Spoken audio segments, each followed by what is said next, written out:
Good afternoon and welcome you all. In today's class, we are going to continue with Goods and Services Tax GST. GST में आज अपने second unit 2 को discuss करेंगे, definitions. अच्छा, एक चीज, आप लोग जहां नोट्स मेंटेन कर रहे हो वहां पर प्रीवियस क्लास के नोट्स के ऊपर लिख दो यूनिट 1 बेसिक कंसेप्ट्स। ठीक है, प्रीवियस क्लास के नोट्स के हेडिंग के ऊपर लिखो, हेडिंग में लिखो यूनिट 1 बेसिक कंसेप्ट्स। तो अपने यूनिट वाइज जीएसटी को डिस्कस करेंगे। तो प्रीवियस क्लास में जीएसटी का यूनिट 1 बेसिक कंसेप्ट्स कवर हुआ था। आज क्लास में अपने यूनिट 2 डेफिनेशंस कवर करेंगे। ठीक है,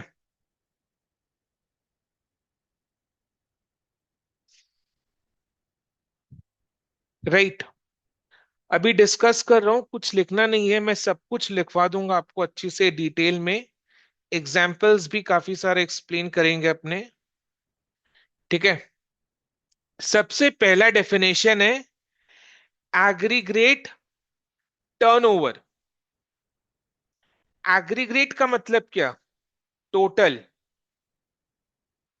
टर्नओवर मींस सेल्स। देखो, सेल्स यानी क्या? आउटवर्ड सप्लाई या इनवर्ड सप्लाई? Outward supply. दो टाइप का सप्लाई होता है। एक है outward supply which is sales turnover, and दूसरा purchases which is inward supply. ठीक है, आउटवर्ड सप्लाई का मतलब अपने रेसिपिएंट यानी बायर को गुड्स एंड सर्विसेज प्रोवाइड कर रहे हैं, तो वो बिजनेस का आउटवर्ड सप्लाई है। और इनवर्ड सप्लाई मतलब परचेज कर रहे हैं। ठीक है, अभी डेफिनेशन को, एक डेफिनेशन का एक एक पॉइंट को लिखा रहा हूं, लिखाते इसको डिस्कस करेंगे। ठीक है, लिखो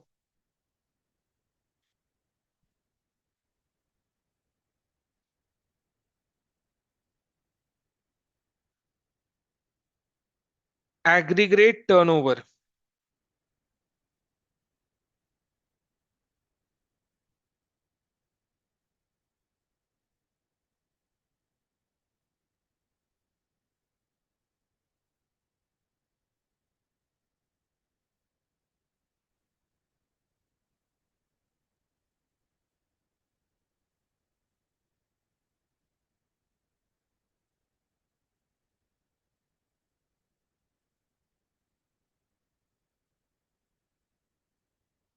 ठीक है, लिखो एग्रीग्रेट turnover means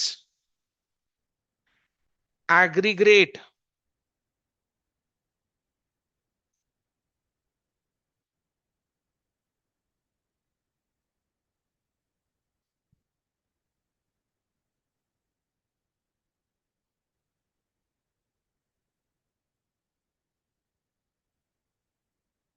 value of all taxable supplies.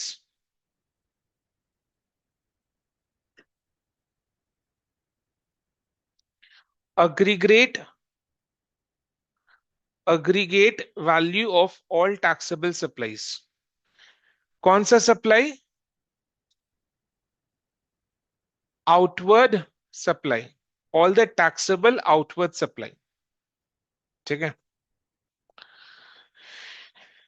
It does not include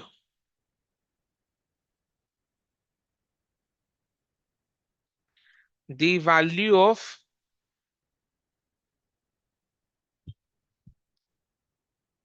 inward supplies।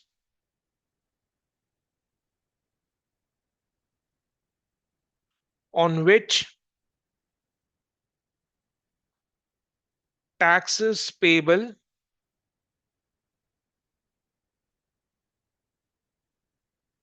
by a person on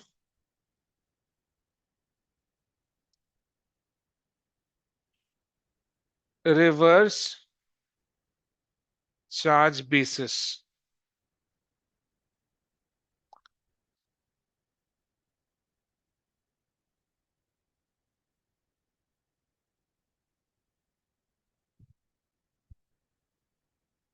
It does not include the value of inward supplies on which taxes payable by a person on reverse charge basis. Now, what is reverse charge basis? ध्यान से सुनो. जैसे normally क्या होता है, supplier ने buyer को supplier ने बायर यानी रिसीवर को गुड्स सप्लाई किया. बायर क्या करेगा, सप्लायर को पेमेंट करेगा विथ जीएसटी, देन सप्लायर क्या करेगा, जीएसटी का अमाउंट गवर्नमेंट को दे देगा. ये नॉर्मल मैकेनिज्म है. नॉर्मल मैकेनिज्म को क्या बोलते हैं, फॉरवर्ड चार्ज मैकेनिज्म. ये नॉर्मल मैकेनिज्म है. नॉर्मल मैकेनिज्म को क्या बोलते हैं, फॉरवर्ड चार्ज मैकेनिज्म. तो सप्लायर ने बायर को गुड्स सप्लाई किया है, बायर ने सप्लायर को पेमेंट किया है विथ जीएसटी, और सप्लायर वो जीएसटी का अमाउंट किसको पे कर देगा, गवर्नमेंट को डिपॉजिट कर देगा. This is forward charge mechanism. Reverse charge mechanism में क्या होता है, ध्यान से सुनो.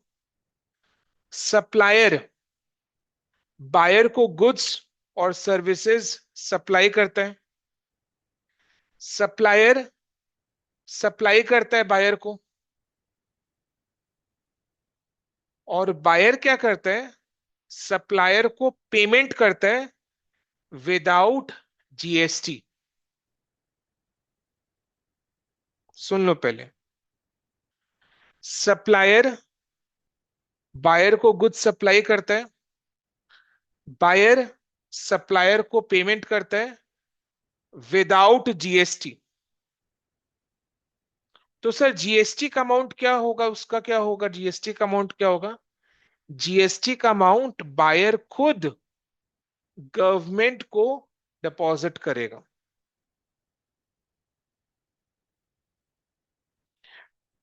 रिवर्स चार्ज मैकेनिज्म में क्या हो रहा है, सप्लायर बायर को गुड्स सप्लाई कर रहे हैं, बायर सप्लायर को पेमेंट कर रहा है विदाउट जीएसटी, यानी केवल गुड्स और सर्विसेज के लिए पेमेंट कर रहे हैं विदाउट जीएसटी. तो जीएसटी का क्या होगा, बायर जीएसटी का अमाउंट गवर्नमेंट को डिपॉजिट करेगा. उल्टा चल रहे अपने. रिवर्स चार्ज मैकेनिज्म में बायर जीएसटी डिपॉजिट करेगा गवर्नमेंट. सर ऐसा क्यों, बिकॉज सप्लायर रजिस्टर्ड नहीं है.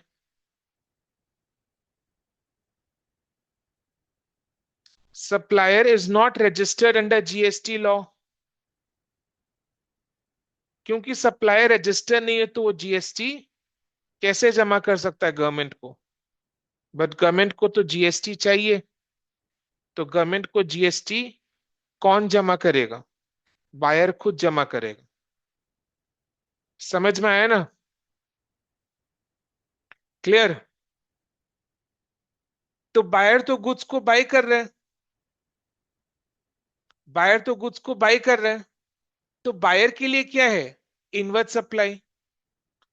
तो इनवर्ड सप्लाई में बायर खुद जीएसटी का अमाउंट गवर्नमेंट को जब डिपॉजिट करता है, it is called forward reverse charge mechanism.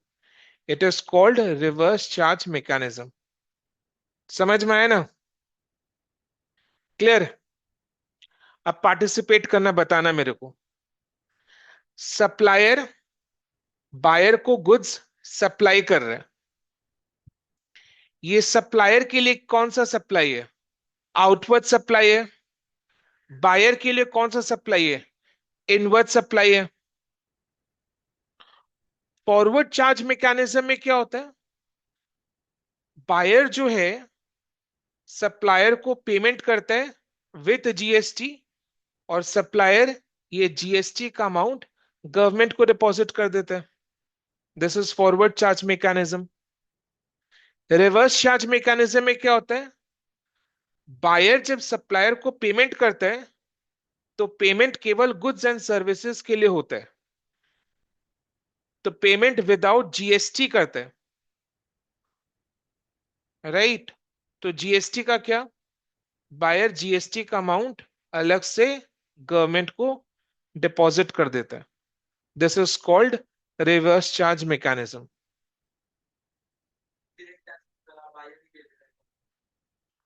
वो कंफ्यूजन मत लो बट, ठीक है?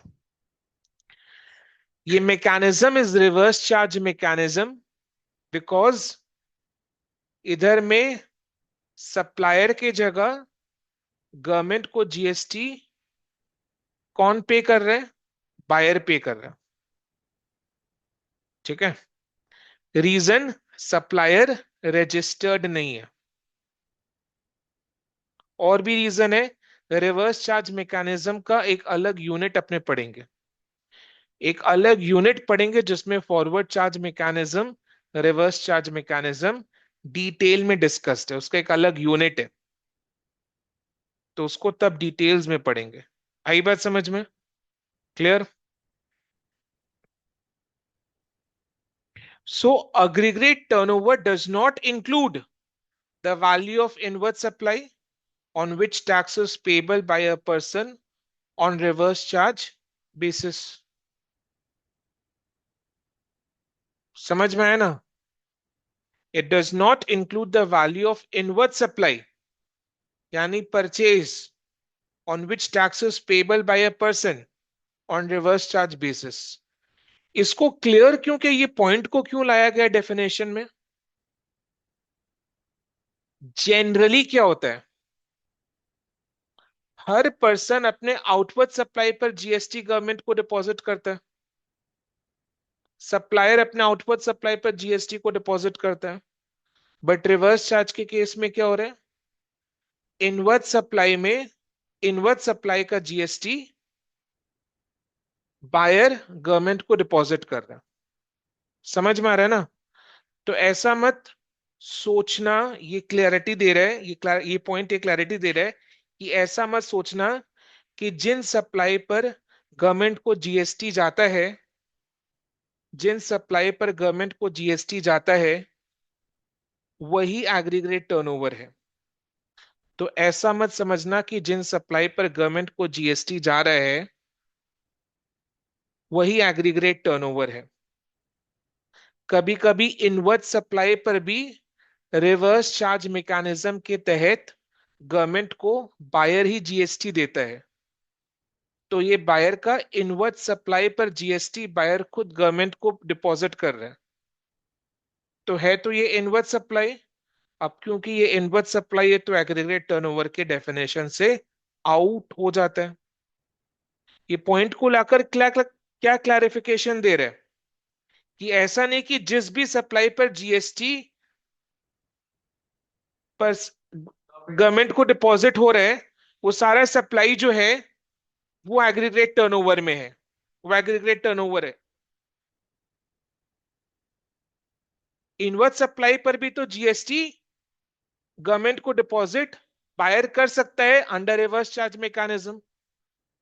तो रिवर्स चार्ज मैकेनिज्म का जो इनवर्ड सप्लाई है that is outside the definition of aggregate turnover. लिखो next C.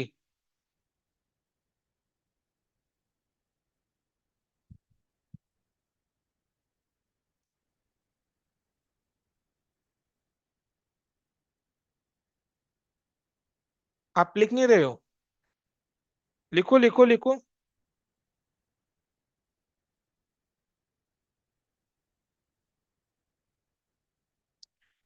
It includes exempt supply, यानी जिसमें जीएसटी नहीं लगता है, बट है तो सप्लाई, तो टर्नओवर में आएगा, एग्रीगेट टर्नओवर में इंक्लूड होगा। है तो सप्लाई ना, तो एग्रीगेट टर्नओवर में इंक्लूड होगा।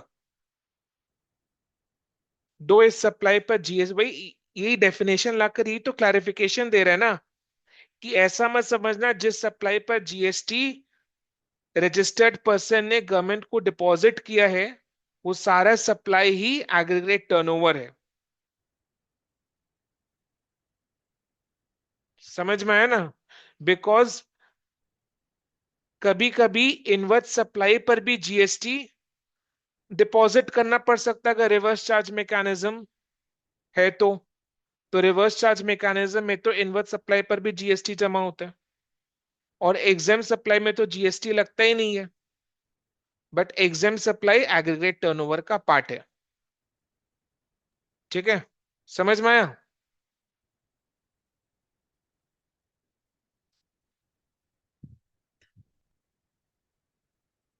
इट इंक्लूड्स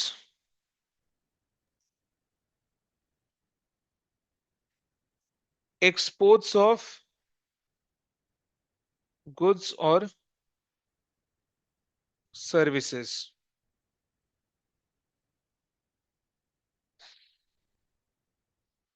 क्या सर एक्सपोर्ट इंपोर्ट में भी जीएसटी? रुक जाओ, वो कस्टम्स के चैप्टर में पढ़ेंगे। ठीक है, वो कस्टम्स के चैप्टर में पढ़ेंगे अपने। बट एक्सपोर्ट कर रहे हैं तो हमारा आउटवर्ड सप्लाई तो है, तो एग्रीगेट टर्नओवर में ये इंक्लूड होगा।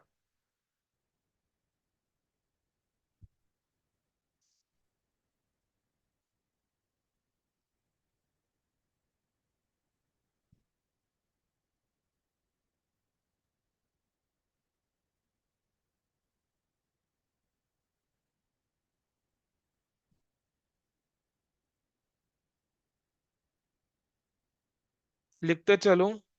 It includes interstate supplies of persons having the same PAN।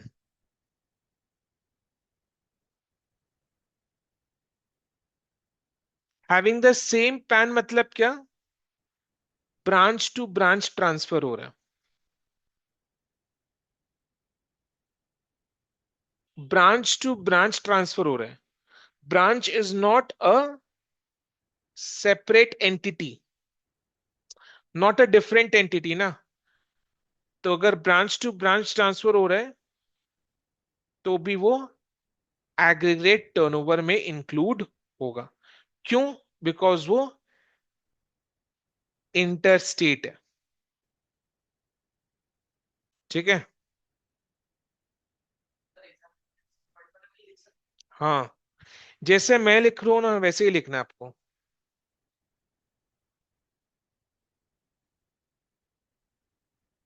It is to be computed on all India basis.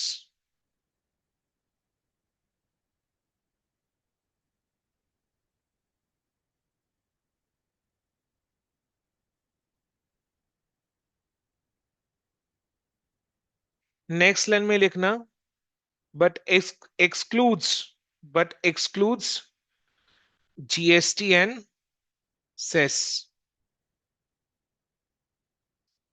यानी जब टर्नओवर काउंट करेंगे ना तो जीएसटी का अमाउंट को एक्सक्लूड कर देंगे। एग्रीगेट टर्नओवर मोटा मोटी भाषा में क्या है? Outward supply. ये डेफिनेशन लिखकर मत आ जाना कि aggregate turnover is outward supply, no. ये मोटा मोटी भाषा में समझने वाली बात है कि aggregate turnover means outward supply. Outward supply में अपने बायर से जीएसटी चार्ज करते हैं। 100 रुपया का गुड्स है, 18% जीएसटी का रेट है, तो बायर से 118 चार्ज किया, तो आप टर्नओवर में 118 के जगह 100 रुपया को इंक्लूड करोगे। जीएसटी का अमाउंट टर्नओवर में काउंट नहीं होगा, because GST is not turnover ना। Is GST your income? GST is not the income, GST is not a supply which is made. Understand करो चीज को, समझ में आया क्या बोलना चाह रहा हूं मैं? सप्लायर ने बायर को गुड्स सप्लाई किया है, 100 रुपया का गुड्स है, 18% जीएसटी है, तो सप्लायर कितना चार्ज करता है? 118। तो एग्रीगेट टर्नओवर पर 18 रुपया को काउंट नहीं करेंगे, बिकॉज 18 रुपया टर्नओवर नहीं है, सप्लाई नहीं है। 18 रुपया क्या है? जीएसटी है।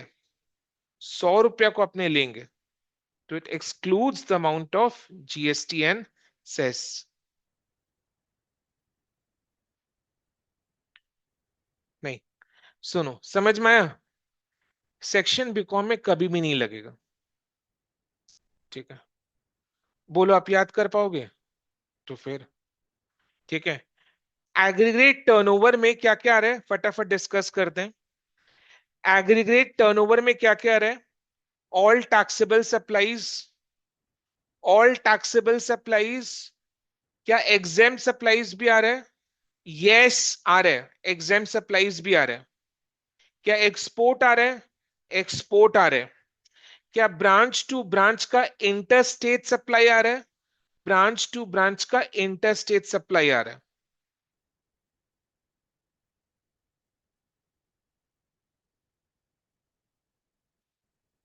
ब्रांच टू ब्रांच का इंट्रा स्टेट सप्लाई आएगा। वो सप्लाई, वो समझ में आ रहा है ना? ब्रांच टू ब्रांच का इंट्रा स्टेट सप्लाई आएगा, इंटर स्टेट आएगा। अगर एक ही स्टेट में दो ब्रांच है तो उसका registration number will be the same. यानी एक ब्रांच से दूसरे ब्रांच में सप्लाई हो रहा है within the state of West Bengal, तो वो एग्रीगेट टर्नओवर पर, एग्रीगेट टर्नओवर में इंक्लूड नहीं होगा, बिकॉज ये दोनों ब्रांच का रजिस्ट्रेशन नंबर इज सेम। यानी अपने जो टर्नओवर काउंट करते हैं वो एक रजिस्ट्रेशन के लिए काउंट करते हैं, एक रजिस्टर्ड पर्सन के लिए काउंट करते हैं, एक रजिस्टर्ड एंटिटी के लिए काउंट करते हैं, पर रजिस्टर्ड एंटिटी। ब्रांच अगर दूसरे स्टेट में है तो उसका रजिस्ट्रेशन नंबर अलग है। तो इसलिए इसमें बोला है inter state supplies, person having the same pan, pan same होता है, चीज को समझो ना। पैन सेम होगा, पैन नंबर सेम होगा, तभी तो वो एक दूसरे का ब्रांच है ना। पर दूसरे स्टेट में है तो जीएसटी का जो रजिस्ट्रेशन नंबर है वो डिफरेंट है। और इधर में अपने एग्रीगेट टर्नओवर को पर जी पर जीएसटी रजिस्ट्रेशन नंबर कैलकुलेट कर रहे हैं, पर रजिस्टर्ड पर्सन कैलकुलेट कर रहे हैं। समझ में आ रहा है ना चीज? तो ब्रांच टू ब्रांच अगर सेम स्टेट में है तो रजिस्ट्रेशन नंबर सेम है, पैन भी सेम है, रजिस्ट्रेशन नंबर भी सेम है, तो वो एग्रीगेट टर्नओवर में नहीं आएगा। बट अगर दो ब्रांच दो अलग अलग स्टेट में है, दोनों का रजिस्ट्रेशन अलग है, अलग है, पैन सेम रहेगा, अलग है registration number, GST registration number अलग है, तो उन दोनों के बीच जो सप्लाई हो रहा है वो टर्नओवर में आएगा। ठीक है, समझ में आया ना? It is to be computed on all India basis, it is to be computed on all India basis, but excludes GST and cess. Inward supply कभी भी एग्रीगेट टर्नओवर पर नहीं आता है, इवन इफ इनवर्ट सप्लाई पर RCM के तहत GST buyer ने ही पे किया है। तो इनवर्ट सप्लाई कभी भी एग्रीगेट टर्नओवर में नहीं आता है, इवन इफ इनवर्ट सप्लाई पर आरसीएम के तहत जीएसटी खुद इस पर्सन ने पे किया है। आई होप समझ में आ रहा है चीज, क्लियर हो रहा है ना? ठीक है,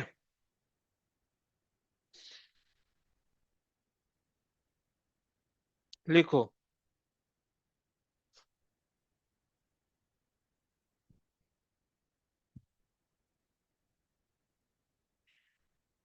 ऑल इंडिया बेसिस का मतलब क्या है? सारे ब्रांचेस को मिलाकर।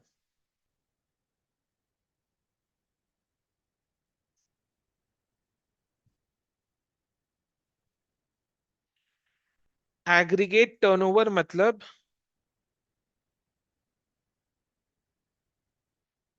सारे ब्रांचेस को मिला के टर्नओवर, जिसमें export and exempted supply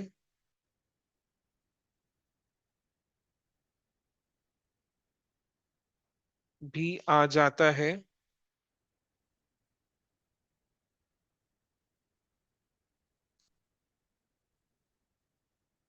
even stock transfer between two branches having separate registration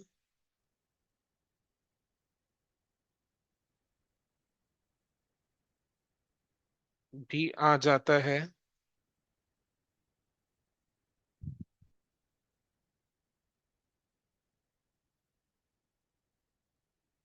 लेकिन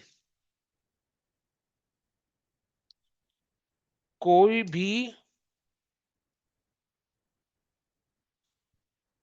तरह की इनवर्ट सप्लाई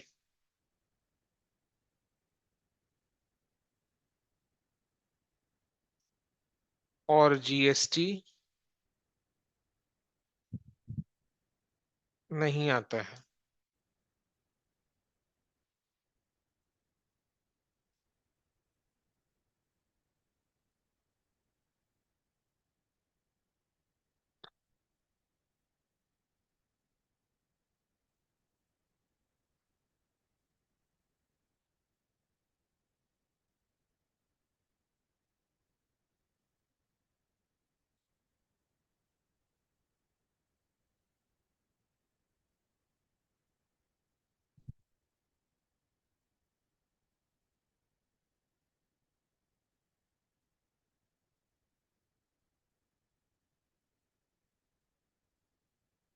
गुड्स ट्रांसफर्ड या goods sent to another branch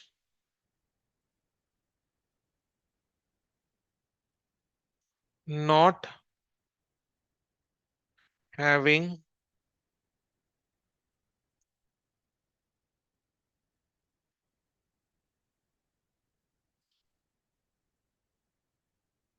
goods is sent to another branch not having separate registration। आएगा कि नहीं आएगा? Not having separate registration.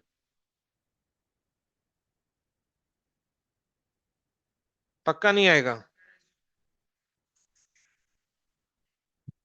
तो not having separate registration turnover में आएगा कि नहीं आएगा? नहीं आएगा सर।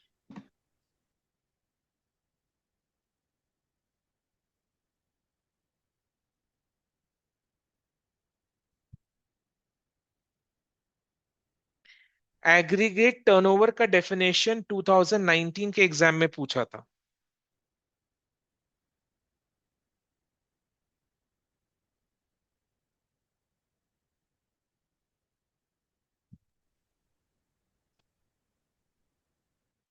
कस्टम्स इंग्लिश से भरती है। वो बंदी मेरे को अभी भी याद है कैसे टोक दी थी कि इंग्लिश समझ में नहीं आ रहा है, इंग्लिश में ही लिखाओ जो भी लिखाना है।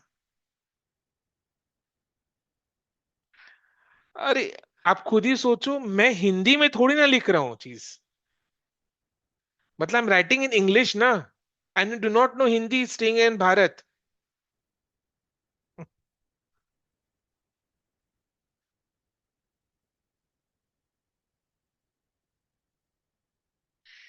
अब इस पर एग्जाम्पल लिखते हैं, हाँ, एग्जाम्पल करते हैं। एग्रीगेट टर्नओवर का प्रैक्टिकल क्वेश्चन एग्जाम में नहीं आएगा। एग्रीगेट टर्नओवर का डेफिनेशन एग्जाम में पूछेगा, प्रैक्टिकल क्वेश्चन नहीं आएगा। बट फिर भी अपने दो प्रैक्टिकल क्वेश्चन इसमें सॉल्व कर रहे हैं, टू अंडरस्टैंड एग्रीगेट टर्नओवर में क्या आता है क्या नहीं आता। ये दो एग्जांपल्स करके आपको फिर डेफिनेशन याद करने का जरूरत नहीं पड़ेगा। ठीक है।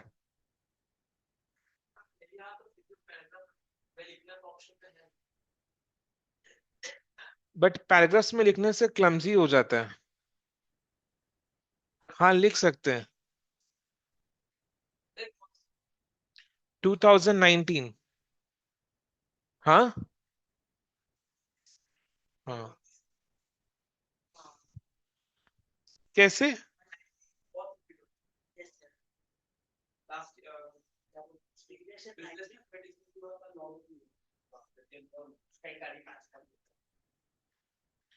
धर्मा प्रोडक्शंस हैज फर्निश्ड।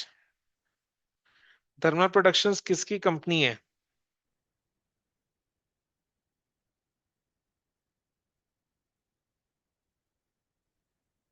किरण जौहर की ना, सॉरी, करण जौहर की।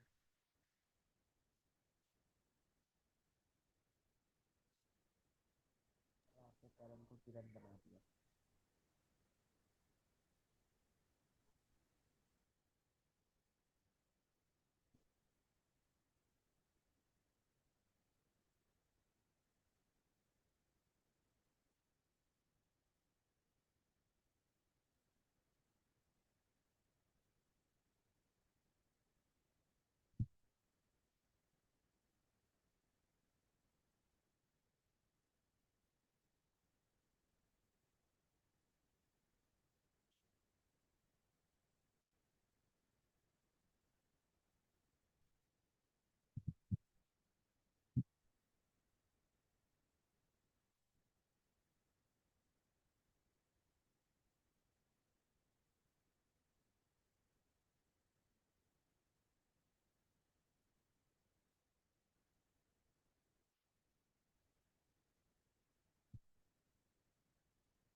अगर ये दो एग्जाम्पल सही से बन गया ना, इसका मतलब आपको डेफिनेशन दिमाग में सेट हो गया।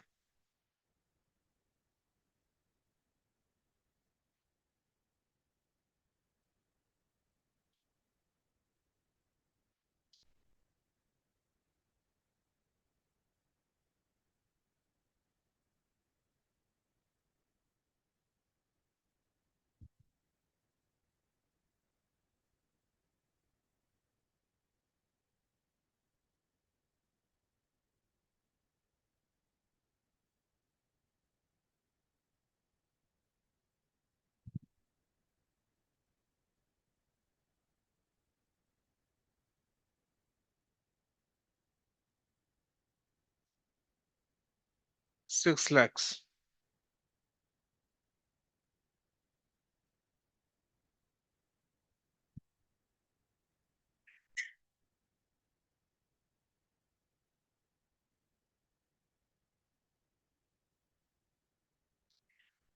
बोले supply of taxable goods aggregate turnover में आएगा।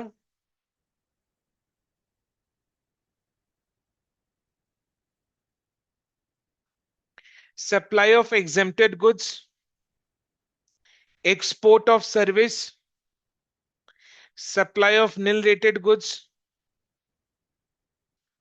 जीरो रेट है। सप्लाई है ना, जीरो रेट मतलब जीएसटी नहीं लग रहा है उसमें।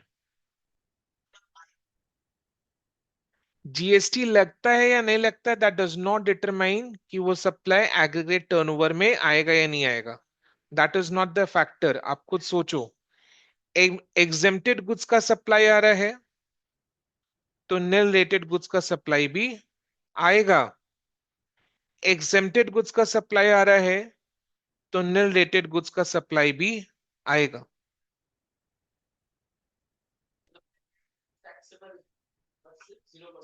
जीरो रेट है उसका। Goods sent to another branch having separate registration, ये भी आएगा। तो सब आएगा, है ना। चलो, ये तो इजी एग्जांपल हो गया।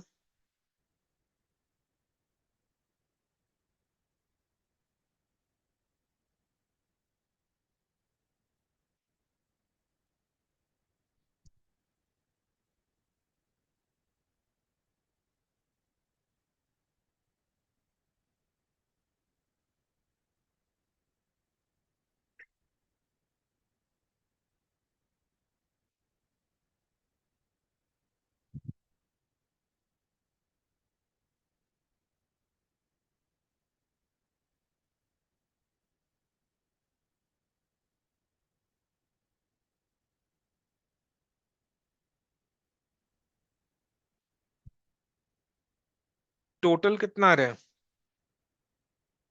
1 लाख, 124 लैक्स।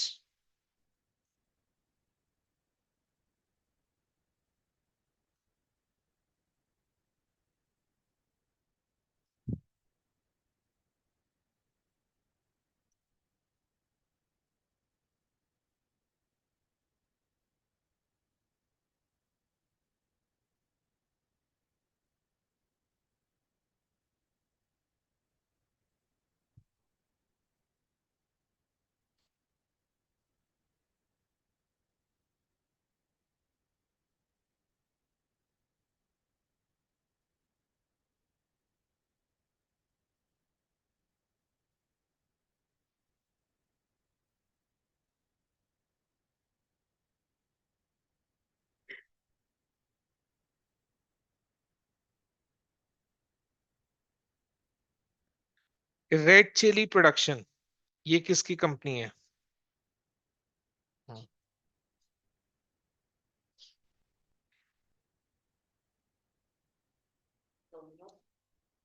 डोमिनोज।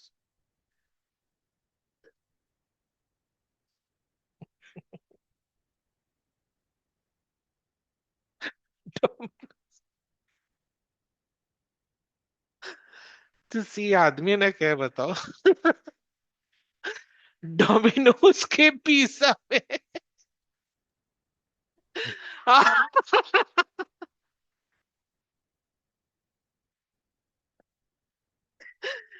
हे भगवान, डोमिनोज का पिज्जा में रेड चिली डालते तो रेड चिली प्रोडक्शन डोमिनोज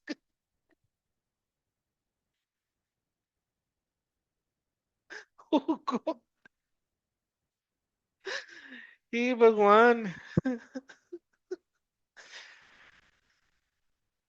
गजब है बेटा, बाप रे, मानना पड़ेगा।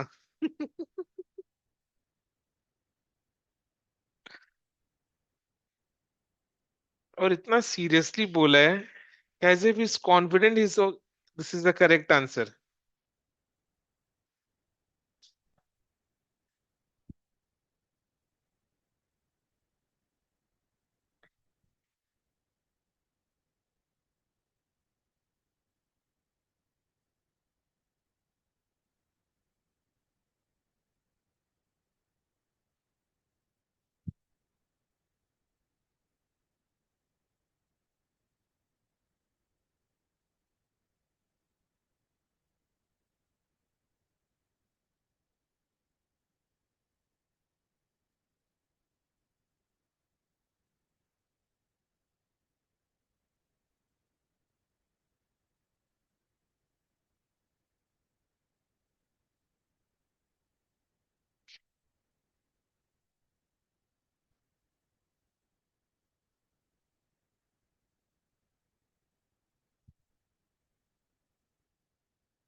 चलो।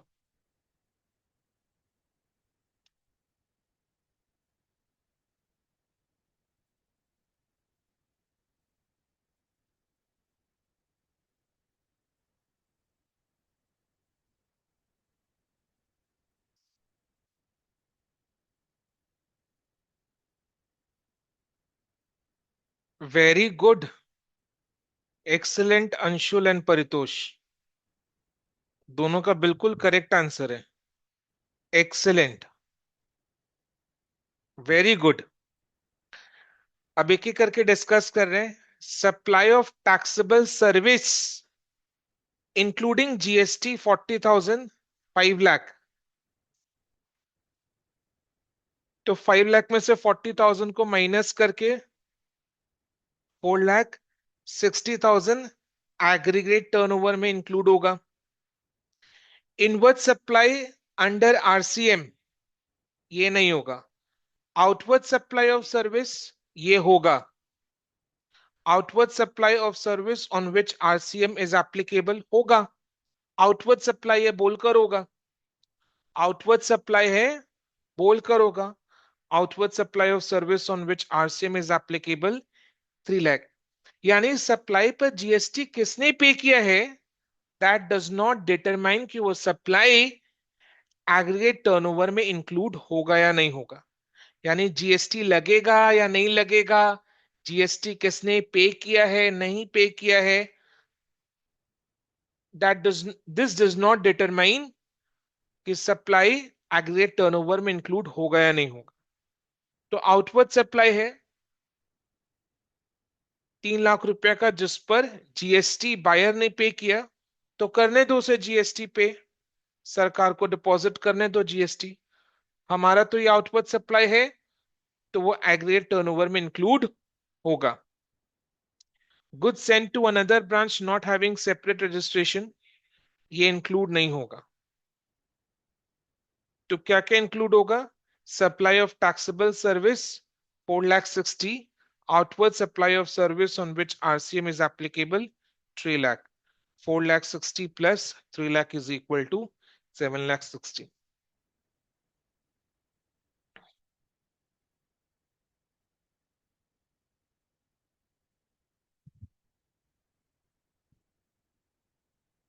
इसका मतलब डेफिनेशन एकदम क्लियर हो चुका है।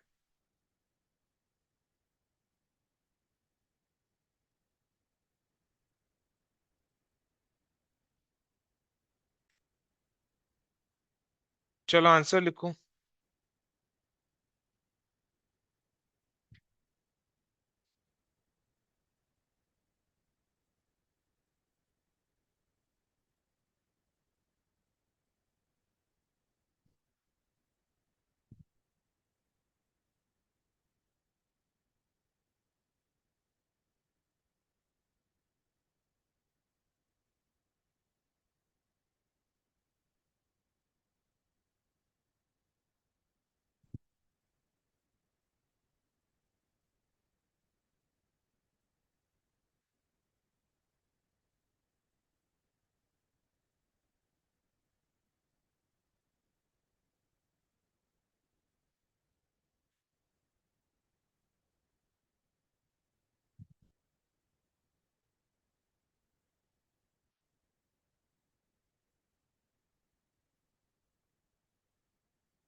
कोई डाउट है?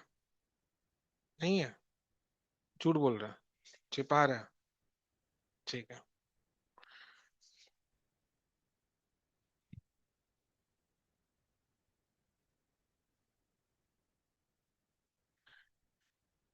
अपने अलग से सेपरेट यूनिट में forward charge mechanism reverse charge mechanism को डिस्कस करेंगे। ठीक है।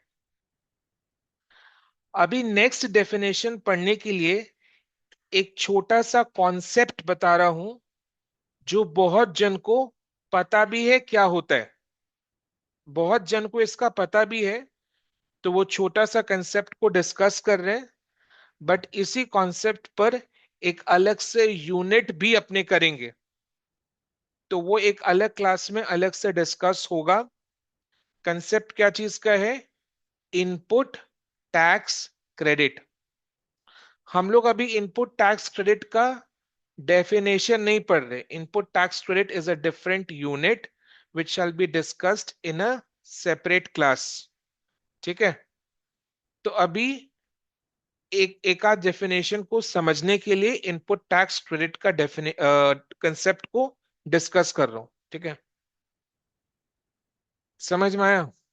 ओके।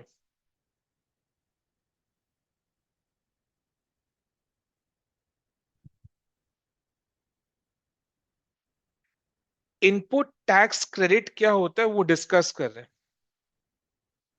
सप्लायर ने बायर को गुड्स सप्लाई किया, तो सप्लायर के लिए कौन सा सप्लाई है? ये आउटवर्ड सप्लाई है। बायर के लिए कौन सा सप्लाई है? इनवर्ड सप्लाई है। सप्लायर ने 100 रुपया का गुड्स सप्लाई किया है जिस पर जीएसटी का रेट इज 18%। तो what is the price charge by the supplier? 100 rupees for the goods, 18 rupees for the GST, 118। तो बायर बायर सप्लायर को 118 पे करेगा। सप्लायर 100 रुपया खुद के पॉकेट में रखेगा और 18 रुपया गवर्नमेंट को डिपॉजिट कर देगा। ऐसा ही होता है। अच्छा, ये जो 18 रुपया का जीएसटी है,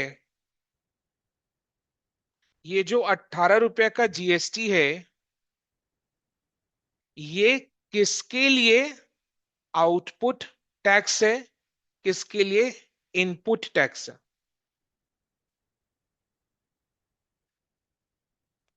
सप्लायर का आउटवर्ड सप्लाई है तो ये जीएसटी सप्लायर का आउटपुट टैक्स है।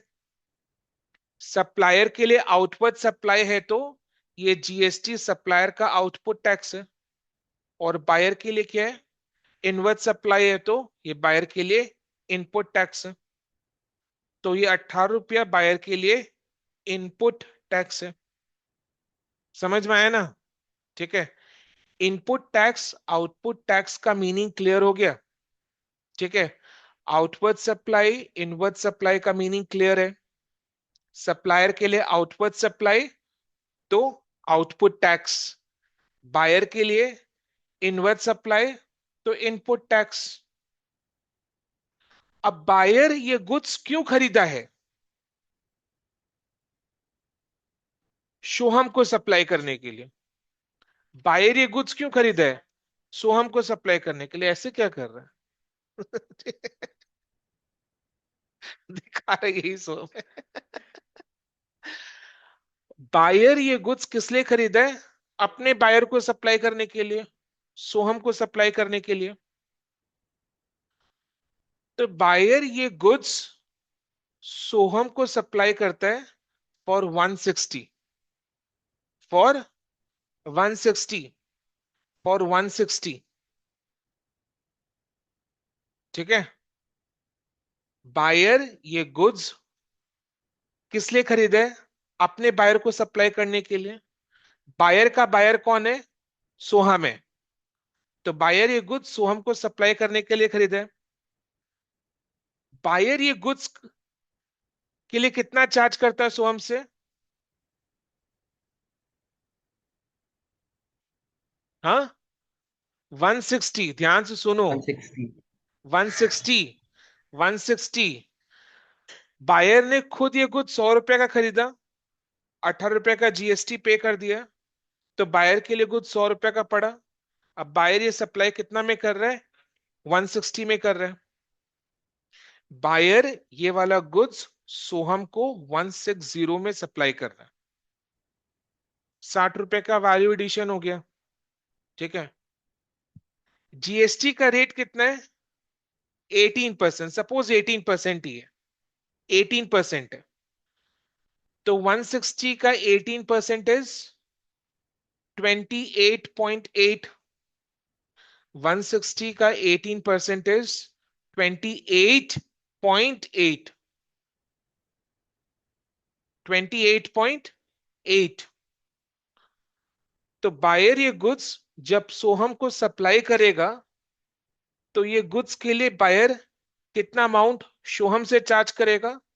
गुड्स के लिए 160, जीएसटी का 28.8, यानी टोटल में कितना हो गया?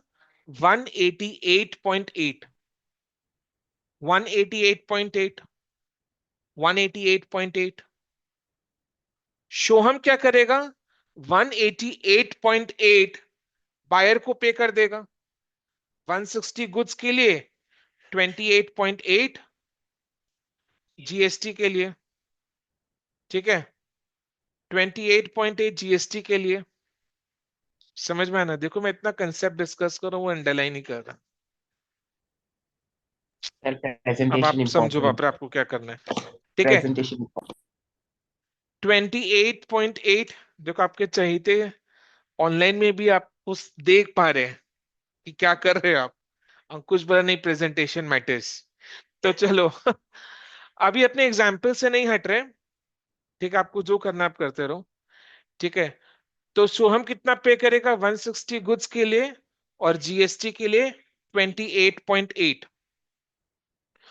तो बायर के पास 188.8 रिसीव हुआ है। 160 बायर खुद के पॉकेट में रखेगा और 28.8 अब बायर के लिए कौन सा टैक्स है? आउटपुट टैक्स है आउटपुट टैक्स। बायर के लिए। अब बायर के लिए 28.8 क्या है? Output tax. Output tax. Buyer ने ये गुड्स क्यों खरीदा था? सोहम को सप्लाई करने के लिए। तो बायर जब ये गुड्स सोहम को सप्लाई करेगा, तो ये बायर के लिए आउटवर्ड सप्लाई हो जाएगा, सोहम के लिए इनवर्ड सप्लाई हो जाएगा। सोहम जब 188.8 बायर को पे करेगा, तो 160 गुड्स का है, 28.8 जीएसटी का है। तो ये जो 28.8 जीएसटी का है, ये बायर के लिए आउटपुट टैक्स है और सोहम के लिए इनपुट टैक्स है। समझ में आया ना? तो अब फोकस बायर में आ जाओ।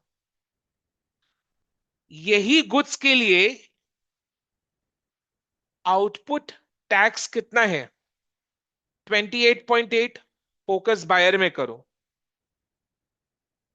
ठीक है, बीच में जो बायर है, आउटपुट टैक्स कितना है? 28.8। उसका इनपुट टैक्स कितना था? 18। याद है कि नहीं? कैसा आया था 18? 100 का 18%।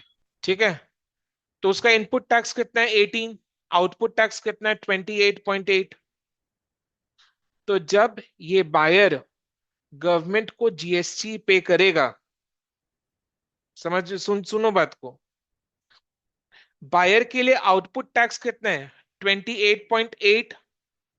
और इनपुट टैक्स कितना है? 18। तो 18 का जीएसटी तो बायर ने ऑलरेडी अपने सप्लायर को पे कर दिया है। 18 रुपीज का जीएसटी बायर ने अपने सप्लायर को ऑलरेडी पे कर दिया है। तो अब वो गवर्नमेंट को कितना पे करेगा? 28.8 माइनस 18। 28.8 माइनस 18 कितना आ रहा है? 10.8 आ रहा है। 28.8 minus 18 is how much? 10.8 आ रहा है। तो this is the final amount which the buyer will pay to the government. तो बायर ने ये फाइनल अमाउंट कैसे निकाला? Output tax minus input tax. तो बायर ने जो 18 रुपए का इनपुट टैक्स पे किया था, उसका फायदा उठा लिया। 18 रुपया माइनस करके 18 रुपए का फायदा उसने उठा लिया। उसको 18 रुपये और देना नहीं पड़ा, उसको 18 रुपये और देना नहीं पड़ा, तो उसने 18 रुपये को माइनस करके उसका फायदा ले लिया। This is called input tax credit. जब अपने इनपुट टैक्स का क्रेडिट क्लेम करते हैं, यानी उसको आउटपुट टैक्स से माइनस करते हैं, that is called input tax credit. Input tax कौन सा है? तो क्रेडिट आपने किसका क्लेम की? तो इनपुट टैक्स क्रेडिट क्या हो गया? 18। ठीक है, आप रिपीट मत करो चीज को, ठीक है? सुनो, तो इनपुट टैक्स क्रेडिट कितने अमाउंट का हो गया? 18 का हो गया। क्लियर है? आउटपुट टैक्स 28.8 का था, इनपुट टैक्स 18 रुपया का था। तो अपने 28.8 से 18 रुपया माइनस करके 10.8 पे किए। तो बायर ने क्या किया? 18 रुपया का जो इनपुट टैक्स उसने पे किया था, उसका उसने क्रेडिट क्लेम कर लिया है, यानी 18 रुपया को माइनस कर लिया है, यानी 18 रुपया का इनपुट टैक्स क्रेडिट उसने क्लेम किया है। तो इनपुट टैक्स क्रेडिट कितना क्लेम किया है? 18 रुपीज का। तो इसी तरीके से हमारा जो इनवर्ट सप्लाई होता है ना, इनवर्ट सप्लाई में जो टैक्स अपने पे करते हैं, इनपुट टैक्स उसे बोलते हैं, वो इनपुट टैक्स का क्रेडिट अपने आउटपुट टैक्स पे करते टाइम माइनस करके क्लेम कर सकते हैं। तो हमारा जो भी इनवर्ट सप्लाई है, उस पर हमने इनपुट जो टैक्स पे किया, that is called input tax. तो हमारा जो भी इनवर्ट सप्लाई है, उस पे जो हमने इनपुट टैक्स पे किया है, वो इनपुट टैक्स का बेनिफिट अपने आउटपुट टैक्स से माइनस करके क्लेम कर लेते हैं। समझ में आया ना? शॉर्ट में बताओ क्या समझ में आया? हम्म,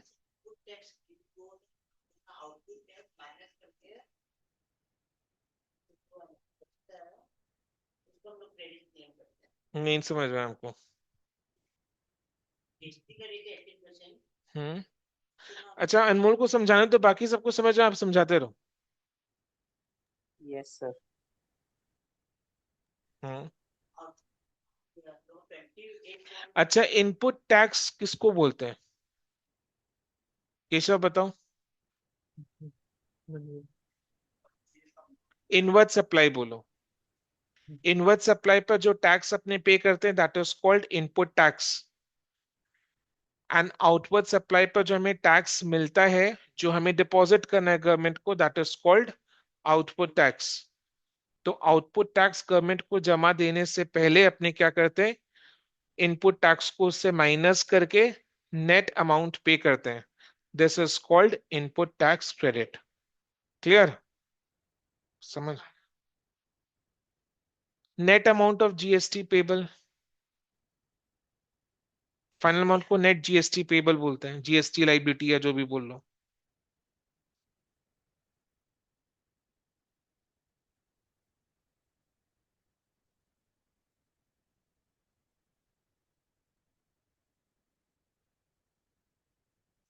डन। अब जो नेक्स्ट डेफिनेशन अपने पढ़ेंगे, दैट इज कैपिटल गुड्स। पहले मोटा मोटी भाषा में बता दूं व्हाट इज कैपिटल गुड्स, फिर डेफिनेशन लिखाते टाइम डिस्कस कर दूंगा। जैसे एग्रीगेट टर्नओवर का मोटा मोटी भाषा में क्या मीनिंग है? Total outward supply. Aggregate turnover का मोटा मोटी भाषा में क्या मीनिंग है? Total aggregate supply. Inward supply बिल्कुल भी नहीं आता है, जीएसटी को हटा देना है, एक्सपोर्ट को लेना है, एग्जेम्प्ट को लेना है, निल रेटेड को लेना है, ऑल ओवर इंडिया बेसिस में कैलकुलेट करना है, दो ब्रांच के बीच अगर ट्रांसफर हो रहा है तो वो भी लेना है, अगर इंटर स्टेट हुआ तो। समझ में एग्रीगेट टर्नओवर का डेफिनेशन? तो कैपिटल गुड्स का मोटा मोटी भाषा में क्या मायने है, क्या मीनिंग है? Capital goods means asset. Asset यानी कौन सा एसेट? Non current asset. जैसे प्लांट मशीनरी, ये कैपिटल गुड्स है। अगर अपने प्लांट एंड मशीनरी को बुक्स में कैसे रिकॉर्ड करता है? एसेट की तरह। उसके लिए क्या लैंग्वेज यूज करते हैं? It has been capitalised in the books. ठीक है।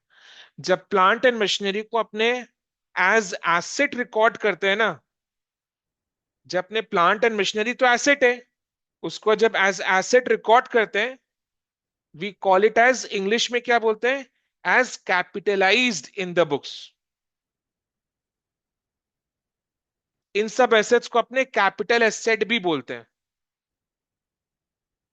अब कैपिटल गेन्स वाला कैपिटल एसेट नहीं होना चाहिए, मेरे दिमाग में आना चाहिए। ठीक है, समझ में आया ना? तो जब अपने प्लांट एंड मशीनरी को परचेज करते हैं, बुक्स में उसको रिकॉर्ड करते हैं as asset, that is called capitalised in the books. Plant and machinery क्यों परचेज करते हैं? सिंपल सा क्वेश्चन है, इसका सिंपल से आंसर होना चाहिए। प्लांट एंड मशीनरी क्यों परचेज करते हैं? मैंने ये प्रोजेक्टर क्यों परचेज किया? क्लास सर्विस कंडक्ट देने के करने के लिए। तो प्लांट एंड मशीनरी अपने क्यों परचेज करते हैं? फॉर प्रोडक्शन के लिए, बिजनेस को आगे चलाने के लिए। तो furtherance of business, for furtherance of business. मतलब थोड़ा सा अच्छा इंग्लिश में डेफिनेशन, और कुछ नहीं है। देखो कौन है।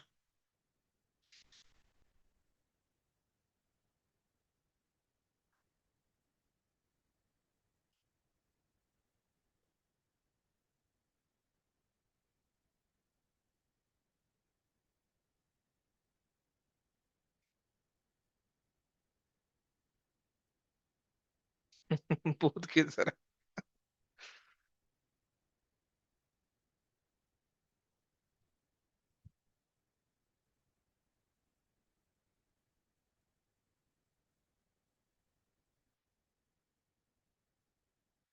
कैपिटल गुड्स से क्या समझे केशव? सिंपल सा, जैसे मैंने सिंपल तरीके से बताया।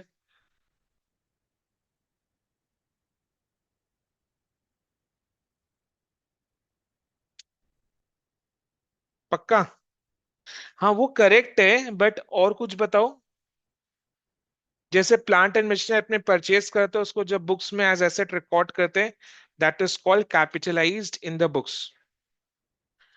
अच्छा, एक चीज मेरे को, जिन लोग ऑनलाइन क्लास अटेंड कर रहे हैं, उन लोग चैट बॉक्स में लिख कर बताना मेरे को, अपने जब प्लांट एंड मशीनरी परचेज कर रहे हैं, तो क्या उसमें जीएसटी पे कर रहे हैं कि नहीं कर रहे हैं? बिल्कुल कर रहे हैं। कैसे नहीं कर रहे? बिल्कुल कर रहे हैं। तो ये प्लांट एंड मशीनरी में बिल्कुल पे कर रहे हैं, बिल्कुल पे कर रहे हैं। कैसे नहीं पे करेंगे? बिल्कुल करेंगे। तो ये जो प्लांट एंड मशीनरी परचेज करने वाला चीज है, वो बिजनेस के लिए क्या है? कौन सा सप्लाई है?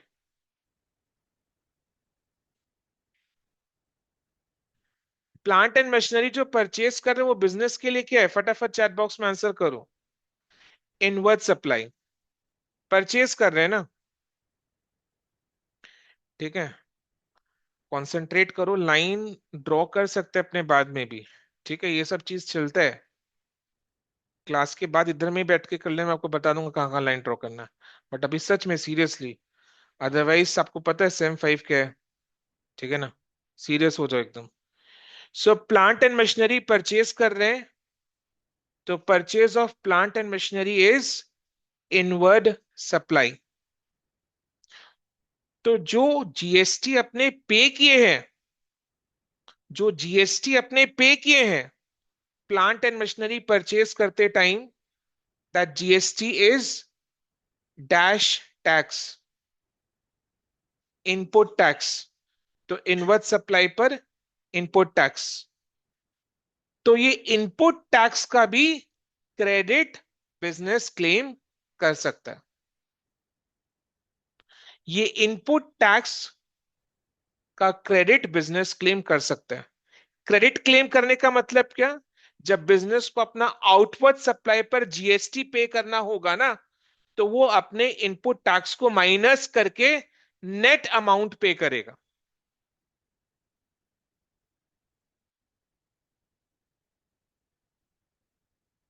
समझ में आया?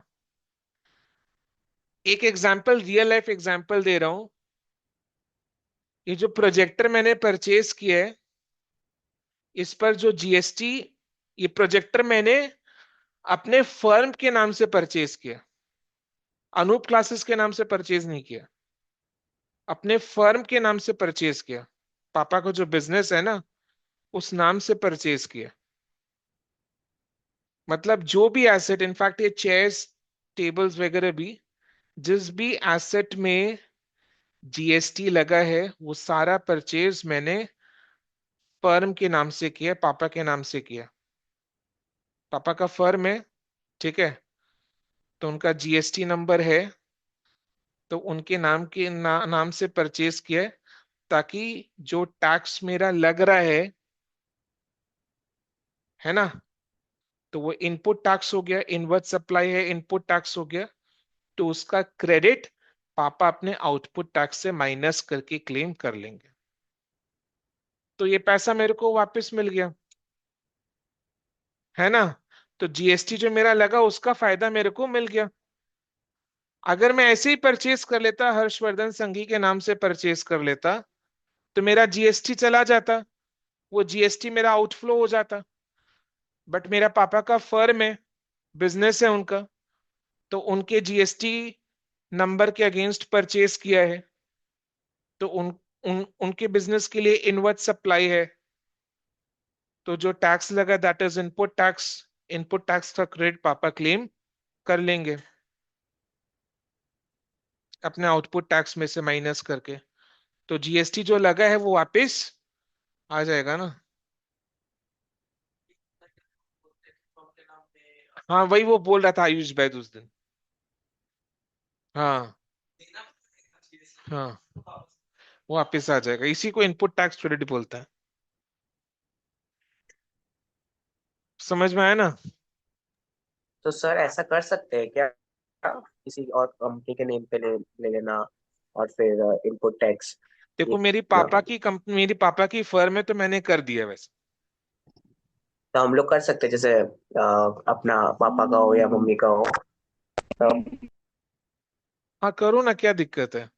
बट वही चीज है ना, कि जैसे उसमें शो भी, जैसे अगर गॉड फॉरबिड अगर स्क्रूटिनी में पकड़ा जाता है ये चीज, तो पापा को क्लैरिफिकेशन देना पड़ेगा कि आपने जो प्रोजेक्टर परचेज किया है, वो वो आपके बिजनेस में किस पर्पस के लिए परचेज किया, how it is for the furtherance of business, how it is for the furtherance of business. तो पापा क्या जवाब देंगे? मेरे यहाँ मीटिंग्स होती हैं, तो प्रोजेक्टर में प्रेजेंटेशन दिखाना होता है, तो इसीलिए प्रोजेक्टर परचेज किया। समझ में आया ना? Yes sir. नहीं, ठीक है, समझ में आया ना? और चेयर्स तो एम्प्लॉयज के बैठने के लिए भी हो सकता है। तो ये चीज करने से पहले यू शुड हैव, कि अगर लिटिगेशन में फंस गए तो क्या जवाब दोगे उसका? कुछ भी नहीं चलेगा ना। समझ में आ रहा है जो कि नहीं आ रहा? जो चीज एडजस्ट कर पाएंगे वही चीज हम लोग क्लेम कर सकते हैं ना। समझ में, हाँ, सही है। सर सपोज आप अगर बेड ले लिए कंपनी के नाम पे, तो फिर वो बेड तो यूज नहीं आ रहा है कंपनी को, तो फिर बैट, उसमें फर्क नहीं सर। बेड बेड वो बेड, बेड। हाँ बेड। नहीं नहीं, बेड मत परचेज करना, ये उसमें भी तो फर्दरेंस ऑफ। सर उसमें भी जीएसटी लगता है, मैंने जस्ट किया है। ये भगवान, अंकुश बोल रहा है। अच्छा, जैन मुल्क के लिए भी एक छोटा सा बेड खरीदो। जैन मुल्क के लिए बेड नहीं खरीदना है, पालना खरीदना है। तो सर उसमें भी जीएसटी देना, भरपाई करना आपके है। लिए सेम 6 में एक पालना बैठा देंगे इधर में, आप उसी में झूलते झूलते क्लास करना, मैं इधर से झुलाते रहूंगा आप। नहीं सर, मैं पीछे से मारते रहूंगा लात। कुछ बोल रहे हैं, मैं पीछे से लात मारते रहूंगा।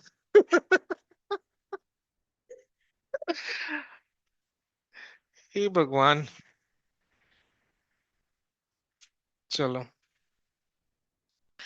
डेफिनेशन का एक एक वर्ड का मीनिंग को समझ लेगा ना कि क्या इसका मीनिंग है, क्या सिग्निफिकेंस है, तो लिख पाएंगे। जैसे क्या क्या कीवर्ड्स अपने यूज किए: capitalised in the books of accounts, input tax credit, furtherance of business.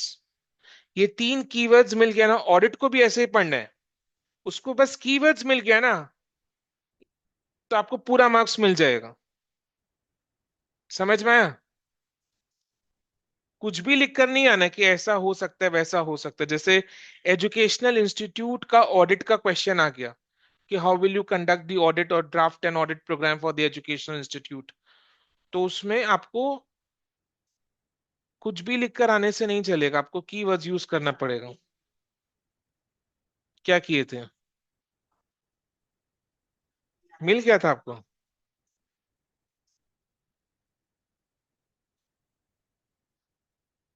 आपका पेपर ढंग से चेक नहीं हो। ठीक है, मैं एक बार बात करता हूँ कॉलेज में।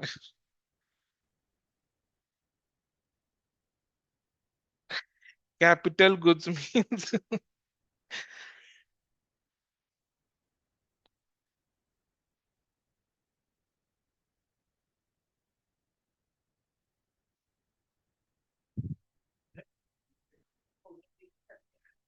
नहीं नहीं, आपको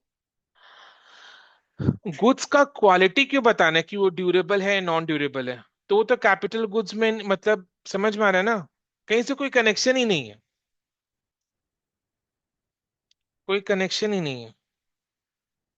अब जैसे वो ड्यूरेबल अगर यूज कर, उसका मीनिंग ही अलग हो जाएगा। कैपिटल गुड्स आर ड्यूरेबल, वो उसका नेचर है, बट वो नेचर डेफिनेशन में नहीं लिख सकते। कैपिटल गुड्स तो ड्यूरेबल ही होगा ना, नॉन ड्यूरेबल तो है नहीं, पेरिशेबल नहीं है। But all durable goods are not capital goods, इसीलिए नहीं लिख सकते उसको डेफिनेशन में।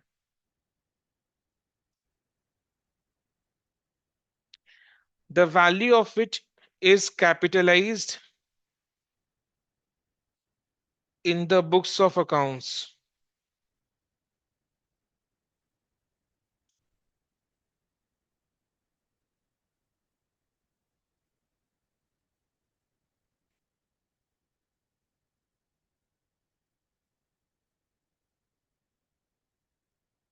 of the person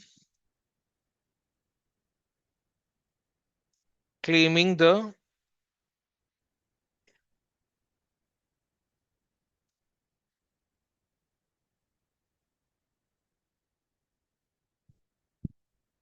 input tax credit and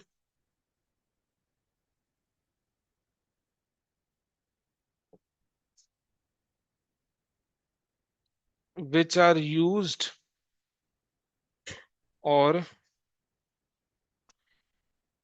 intended to be used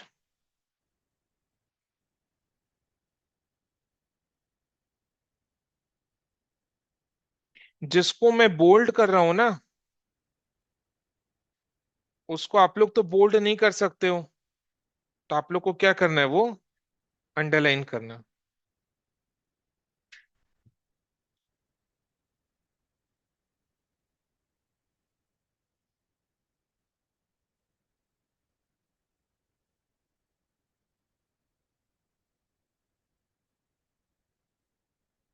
मतलब ये कीवर्ड्स है।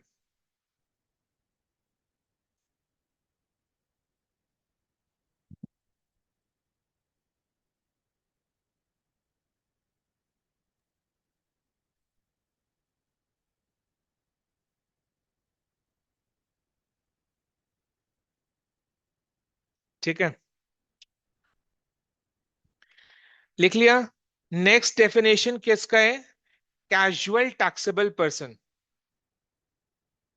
कैजुअल टैक्सेबल पर्सन का सुनकर क्या लग रहा है, क्या मीनिंग होगा इसका? जो कैजुअली, जो कैजुअली यानी कभी कभी ट्रांजैक्शंस करता है जिस पर जीएसटी लगता है। मतलब वो कभी कभी बिजनेस का ट्रांजैक्शंस करता है जिस पर जीएसटी लगता है, तो वो कैजुअल टैक्सेबल पर्सन है। समझ में आया ना? उसका रोजमर्रे का बिजनेस नहीं है, उसका कभी कभी वो ऐसा बिजनेस करता है जो कि टैक्सेबल होता है, इंक्लूड्स जीएसटी, तो that is casual taxable person. लिखो।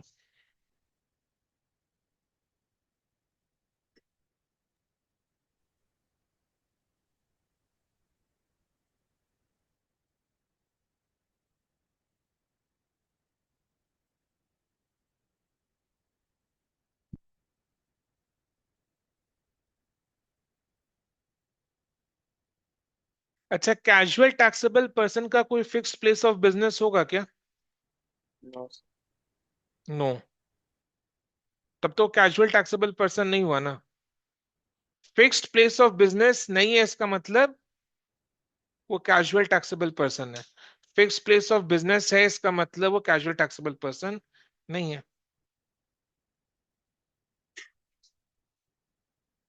हाँ, मतलब जो वो ट्रांजैक्शंस करता है ना, वो कभी कभार होता है, occasionally undertakes business transactions, regular नहीं है। Casual taxable person means a person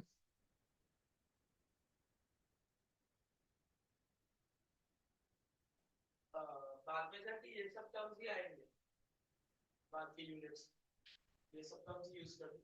definitions का अलग से यूनिट है, तो डेफिनेशन से डेफिनेशन पूछेगा। बट कुछ कुछ चीजें जैसे reverse charge mechanism, input tax, output tax, inward supply, outward supply, ये सब चीज बाद में भी काम आएगा। कैपिटल गुड्स जाना हुआ रहेगा, तो बाद में अगर जब अपने लिखा हुआ रहेगा कोई भी क्वेश्चन में कैपिटल गुड्स, तो you will be able to understand, follow कर पाओगे चीज को।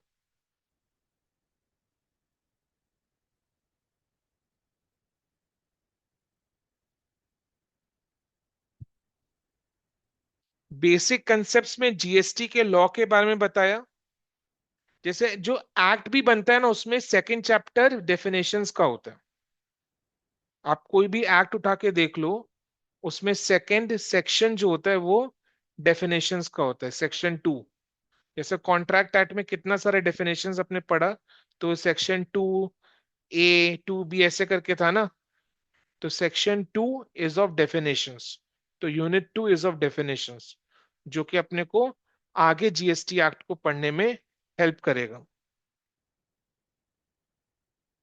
मींस, लिखो, who occasionally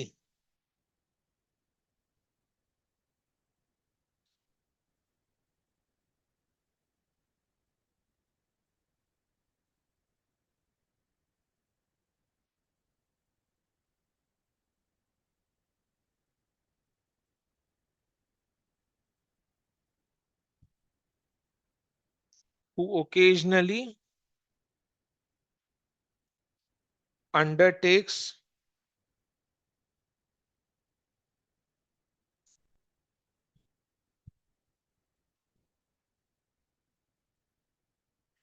transactions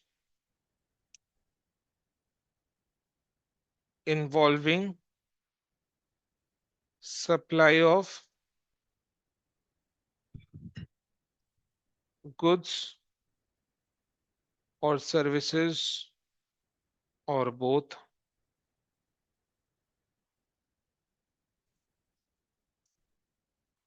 in the course or furtherance of business,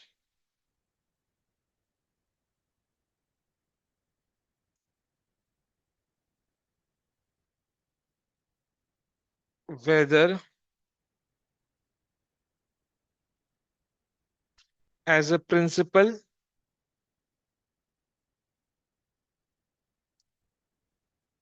agent, or in any other capacity. मतलब खुद का काम है, एजेंट के जैसे काम कर रहे हैं, कुछ भी हो सकता है।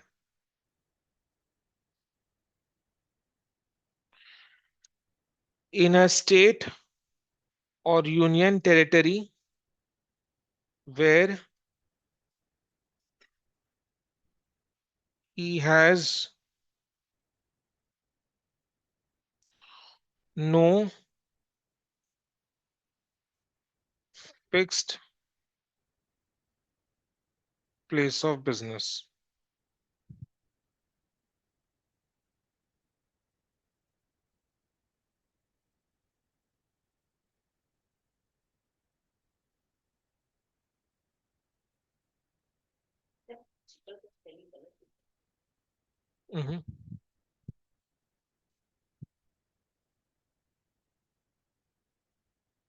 प्रिंसिपल मतलब बतौर ओनर,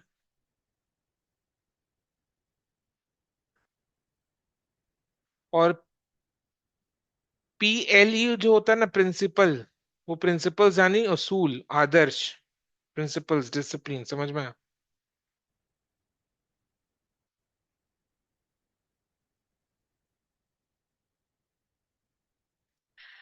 नेक्स्ट, इनपुट टैक्स अपने को पता है क्या होता है। GST on inward supply is input tax.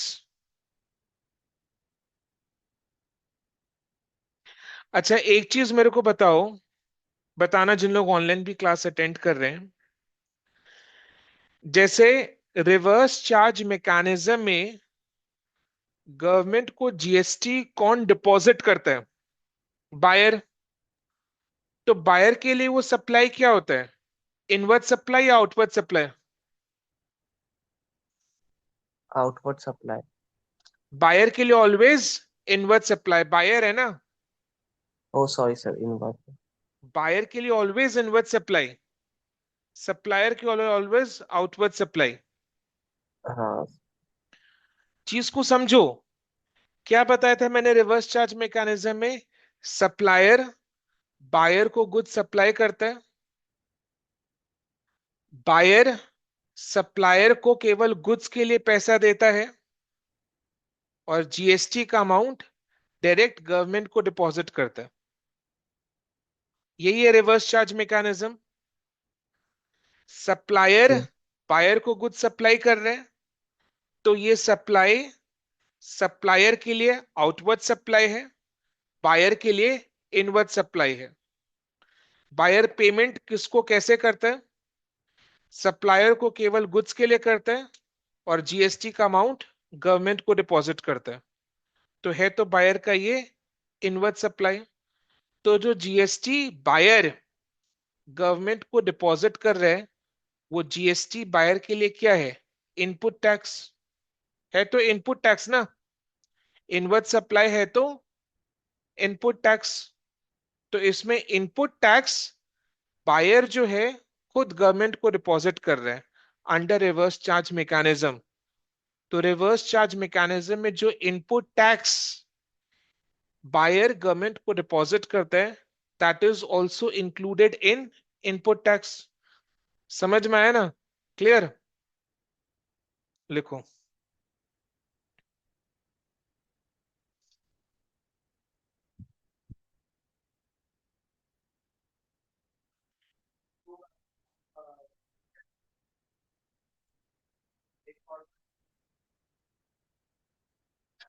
Inward supply में जो भी टैक्स बायर पे करता है, ध्यान से सुन लो, फिर से बता रहा हूं, इनवर्ड सप्लाई में जो भी टैक्स बायर पे करता है, that is input tax. Forward charge mechanism में क्या होता है, बायर GST सप्लायर को देता है, रिवर्स चार्ज मैकेनिज्म में बायर GST गवर्नमेंट को देता है। चीज को जितना पानी की तरह क्लियर कर लो, जो भी डाउट आराम से पूछो। तो इनवर्ड सप्लाई में जो भी GST है, that is input tax. Forward charge में क्या होता है, बायर ये इनपुट टैक्स GST सप्लायर को पे करता है, सप्लायर गवर्नमेंट को डिपॉजिट करता है। रिवर्स चार्ज में यही इनपुट टैक्स बायर जो है गवर्नमेंट को खुद डिपॉजिट करता है रिवर्स चार्ज में। फर्क बस इतना ही है। तो इनपुट टैक्स का क्लियर मीनिंग क्या है? इनवर्ड सप्लाई पर जीएसटी इज इनपुट टैक्स, चाहे वो फॉरवर्ड मैकेनिज्म का हो या रिवर्स चार्ज मैकेनिज्म का हो। चाहे वो फॉरवर्ड चार्ज मैकेनिज्म का हो या रिवर्स चार्ज मैकेनिज्म का हो, इनवर्ड सप्लाई में tax is input tax. Forward charge mechanism में बायर जीएसटी सप्लायर को पे करता है, जो जीएसटी सप्लायर गवर्नमेंट को डिपॉजिट कर देता है। रिवर्स चार्ज में यही जीएसटी बायर डायरेक्टली गवर्नमेंट को डिपॉजिट करता है। तो अपने इनवर्ड सप्लाई पर जो भी जीएसटी बायर पे करता है, चाहे वो फॉरवर्ड चार्ज मैकेनिज्म का हो या रिवर्स चार्ज मैकेनिज्म में हो, हर केस में इनवर्ड सप्लाई पर GST is input tax. Import के केस में भी आईजीएसटी लगता है। क्यों लगता है? ये अपने कस्टम्स ड्यूटी के चैप्टर में सीखेंगे। इंपोर्ट क्या है? इनवर्ड सप्लाई या outward supply? Inward supply. Import inward हो गया ना। सोच कर बोला करो ना, आपको बोल रहा हूं मैं। ठीक है। इंपोर्ट क्या है? इनवर्ड सप्लाई ना, है ना। तो import is inward supply. Import में कस्टम्स ड्यूटी के साथ साथ आईजीएसटी लगता है। ये जस्ट इंफॉर्मेशन आपको पास ऑन कर रहा हूं। ये जब कस्टम्स का चैप्टर करेंगे तो आपको क्लियर हो जाएगा। इंपोर्ट के केस में आईजीएसटी लगता है, तो वो भी इनपुट टैक्स हो गया। वो आईजीएसटी भी इनपुट टैक्स हो गया। वो आईजीएसटी भी इनपुट टैक्स हो गया। ठीक है, समझ में आया ना। Import is inward supply. Import के केस में कस्टम्स ड्यूटी के साथ साथ आईजीएसटी भी लगता है। तो जो आईजीएसटी अपने पे करते हैं, that is input tax. Input tax means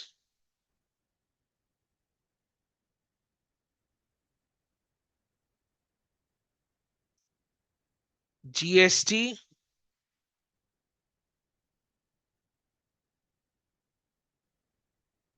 charged on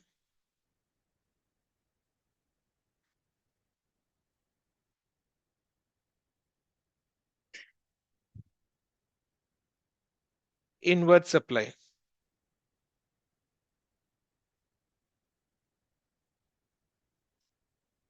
It includes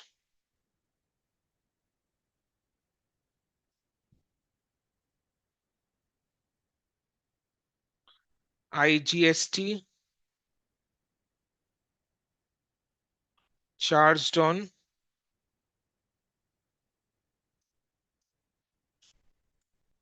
import of goods,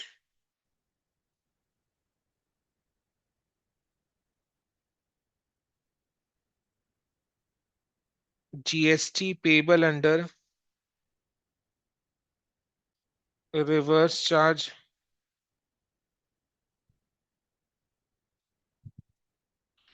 mechanism for inward supplies.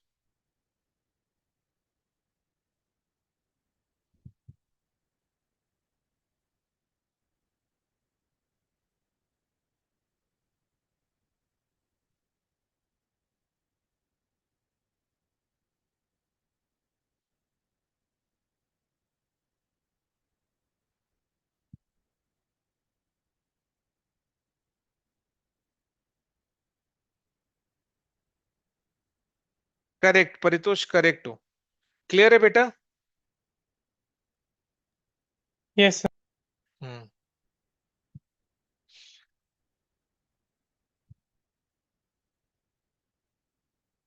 Output tax बताओ, आउटवर्ड सप्लाई पर।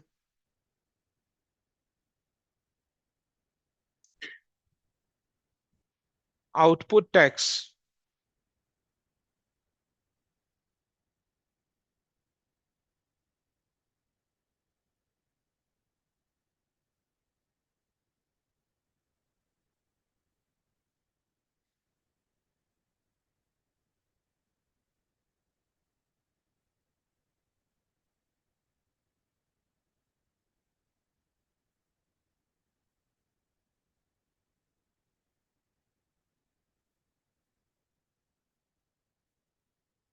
Output tax means GST payable on taxable outward supply.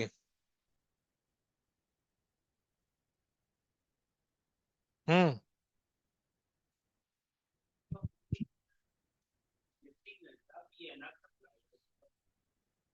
नहीं समझा, मैं फिर से बोलूं।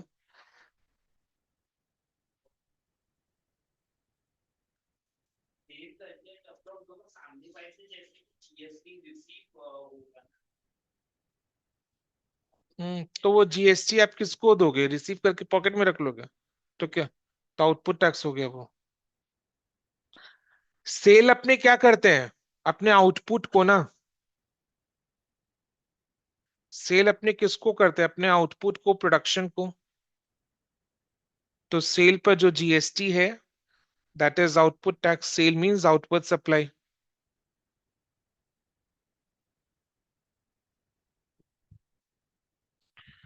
Next definition, person का, person we all know, individual, HUF, firm, association of person, body of individual, company, ये सब पर्सन्स है। ठीक है, लिखो।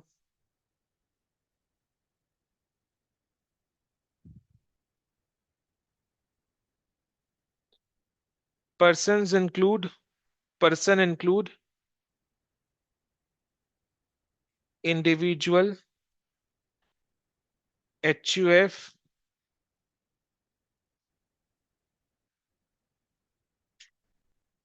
company, firm, LLP, AOP,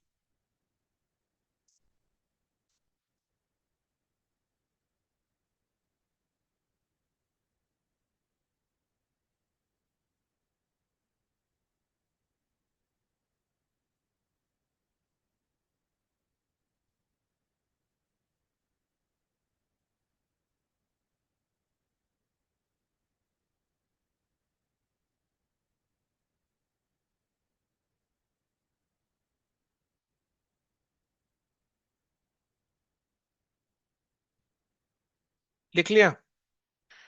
next, 7 में place of business.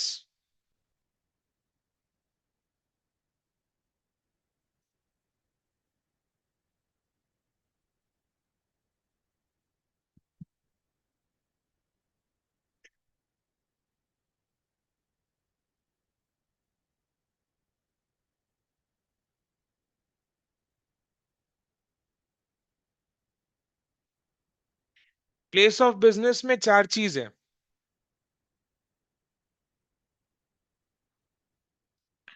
Place of business में चार चीज है।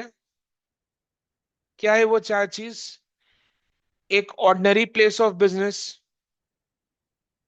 यानी जहां से बिजनेस कैरी ऑन होता है, एक ऑर्डिनरी प्लेस ऑफ बिजनेस। एक हो गया warehouse. Ordinary place of business का मतलब क्या, जहां पर, जहां से बिजनेस चलाया जाता है, ऑर्डिनरी प्लेस ऑफ बिजनेस। एक हो गया वेयर हाउस। और क्या हो सकता है, जहां पर बुक्स ऑफ अकाउंट्स रखा हुआ है, ऑफिस, वो भी आपका प्लेस ऑफ बिजनेस है। करेक्ट। तो वो ordinary place of business, warehouse, place where books of accounts are kept,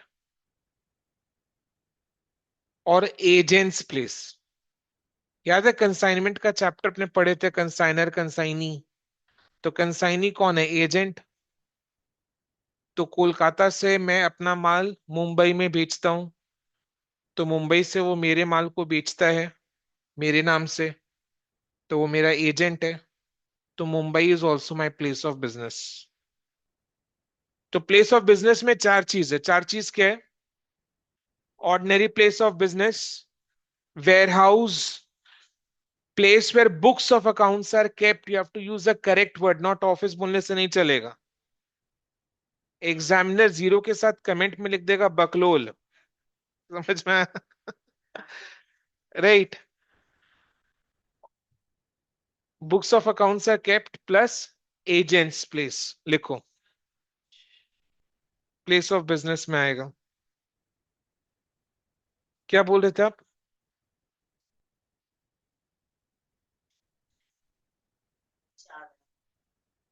हाँ तो आने दो, क्या है, मैंने तो मना नहीं किया। वो तो उसका प्लेस ऑफ बिजनेस है ना। हाँ। जहाँ से आप बिजनेस चला रहे हो। आप क्या दिल्ली से बिजनेस चला रहे हैं फिर? तो दिल्ली कैसे हो गया आपका प्लेस ऑफ? आप कलकत्ता बड़ा बाजार में से बिजनेस चलाओ। बड़ा बाजार गया कि नहीं? और कहाँ कहाँ घूमा है कलकत्ता में? कैसे ऐसे घूमने चला गया वॉकिंग के लिए?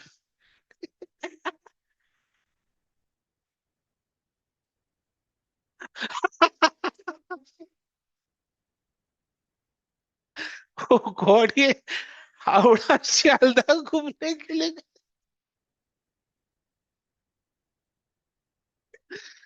जो गवर्नमेंट है वो कितना खुश हो जाएगा पता चलेगा हावड़ा शियालदह टूरिज्म स्पॉट।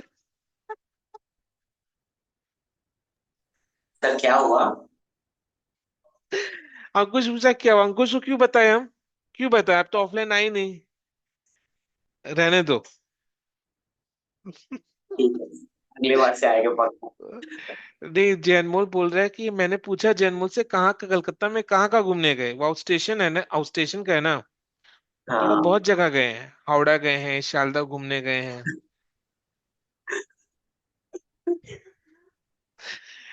ठीक है। हाँ। सर, बाबू घाट, बाबू घाट नहीं बोला। कहाँ पर गए? शालदा को देखने गए थे। हे भगवान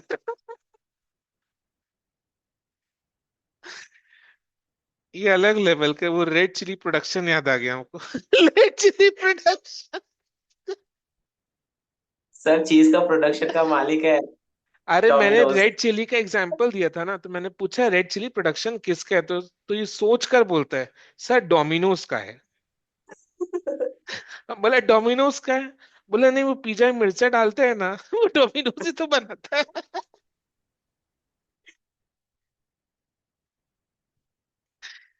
हे भगवान। हद है बटी आदमी, बाप रे ordinary place of business. Domino's.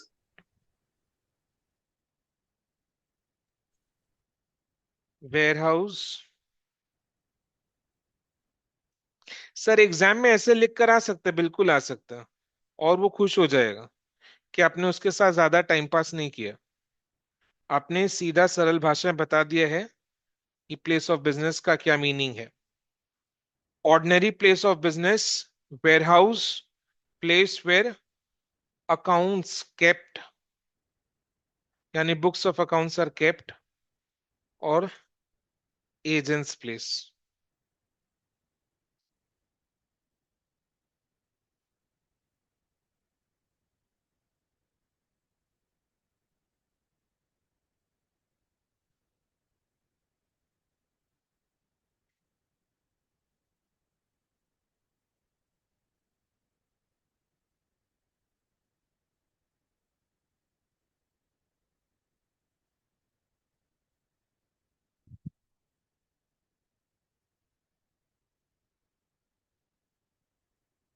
अच्छा पे बटी, बाप रे।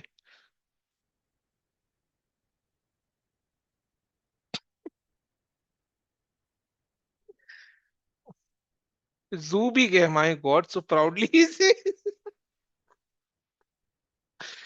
तो जू वाले ने आपको रखा नहीं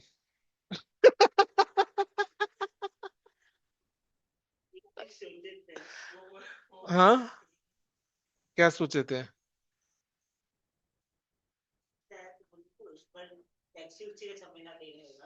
वो लाइन पर चलोगे आप? हंसी नहीं आया बट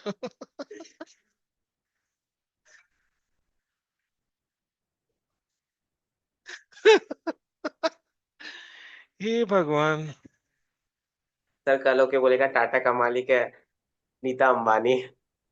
नहीं, बोल रहा है कि इसको जू भी गया है, और जू में इसका मन हुआ कि लायन को खरीद ले और लायन पर ही आगे ट्रांसपोर्ट करे, वो मतलब लायन पर चलकर लायन पर चढ़कर वो सारे जगह जाए। सर जा सकता है, उसके पेट के अंदर रहेगा वो। लायन का पेट के अंदर। हे भगवान। गुड्स का मतलब क्या होता है ये अपने को पता है, गुड्स का डेफिनेशन एग्जाम में आता भी है। Goods means movable property. ठीक है, लिखो। Other than money and securities, मैं लिखा रहा हूं other than money and securities. रुपया गुड्स नहीं है, ठीक है। शेयर्स गुड्स नहीं है, डिबेंचर्स गुड्स नहीं है, बॉन्ड्स गुड्स नहीं है, करेंसी गुड्स नहीं है। तो other than money and securities लिखो। Goods means every kind of movable property.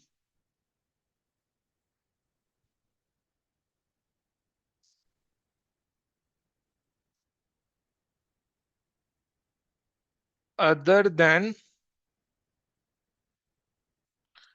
Money and securities.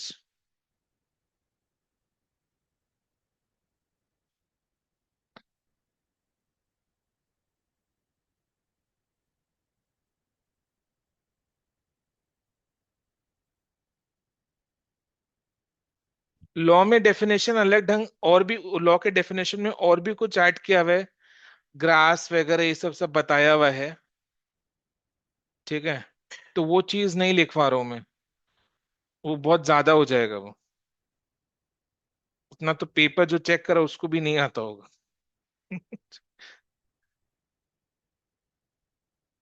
Services.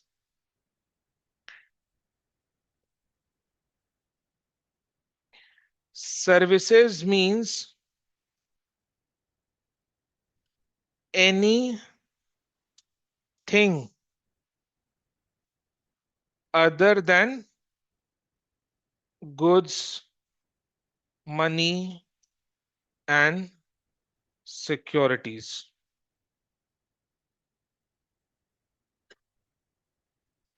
Services means anything other than goods, money, and securities. Money is not service, money is not goods.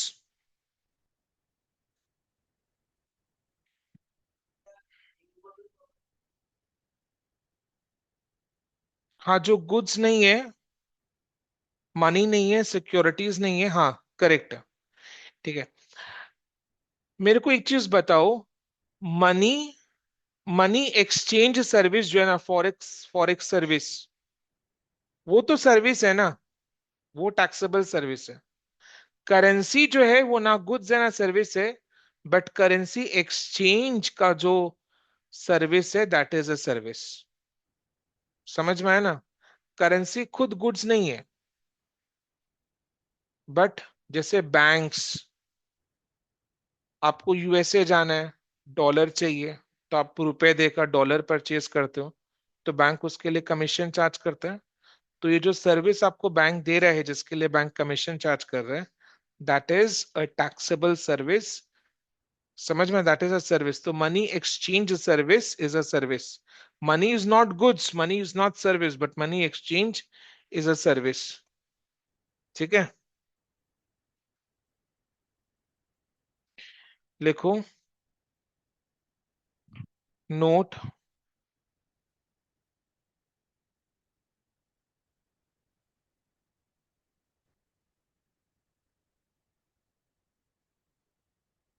Money changer service shall be liable to।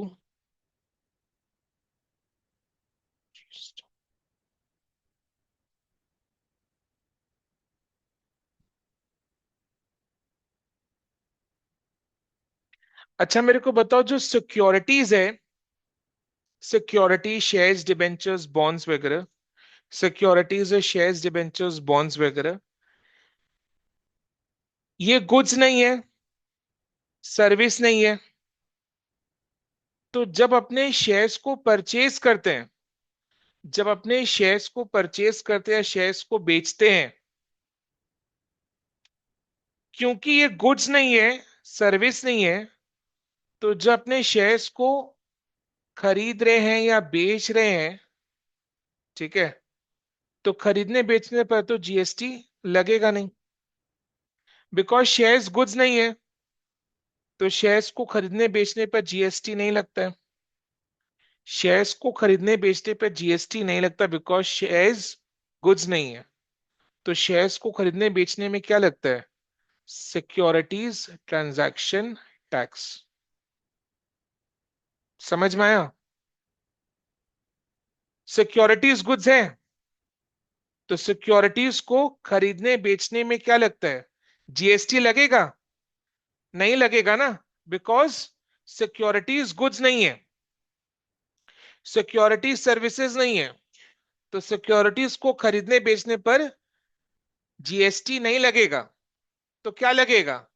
Securities transaction tax, STT. समझ में आया ना?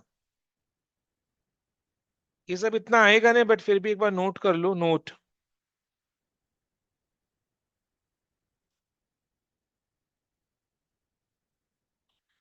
Transfer of security shall be liable to securities transaction tax, STT, and not liable to GST.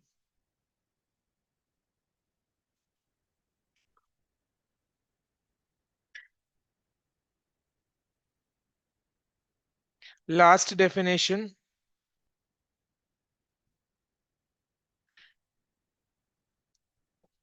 taxable person. Taxable person कौन है? Who is registered or liable to be registered under GST.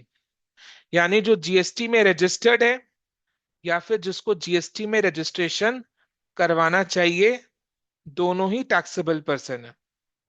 ठीक है, तो taxable person लिखो। Taxable person means a person who is registered और liable, यानी जिसको registration करा लेना चाहिए, liable to be registered under GST law.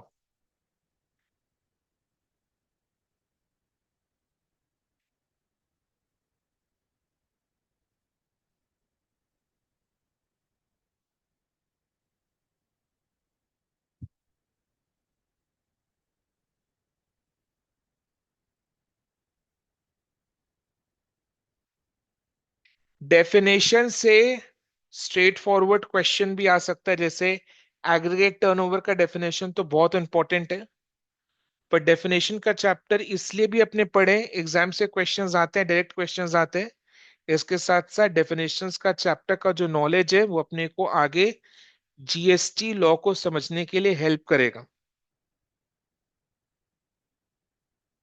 Taxable person यानी जिस पर्सन को जीएसटी में रजिस्ट्रेशन करवाना है या जिसने करवा लिया है, वो टैक्सेबल पर्सन है।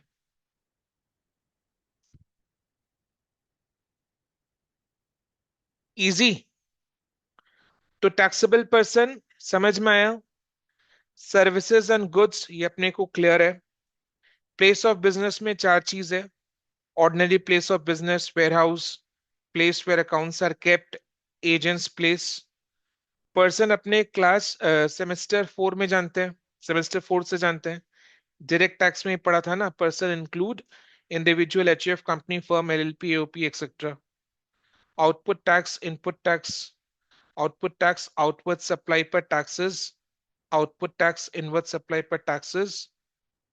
Input tax, casual taxable person जो कभी कभार बिजनेस ट्रांजैक्शंस करता है, कैपिटल गुड्स यानी प्लांट मशीनरी जैसा, and aggregate turnover. Clear?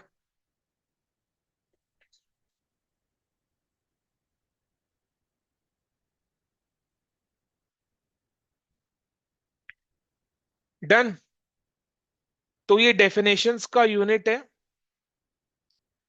Next unit अपने नेक्स्ट क्लास करेंगे।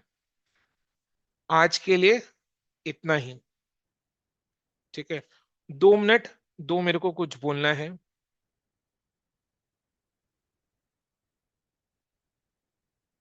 मैं रिकॉर्डिंग को स्टॉप कर रहा हूं बिकॉज आज का क्लास ओवर हो गया। Thank you so much.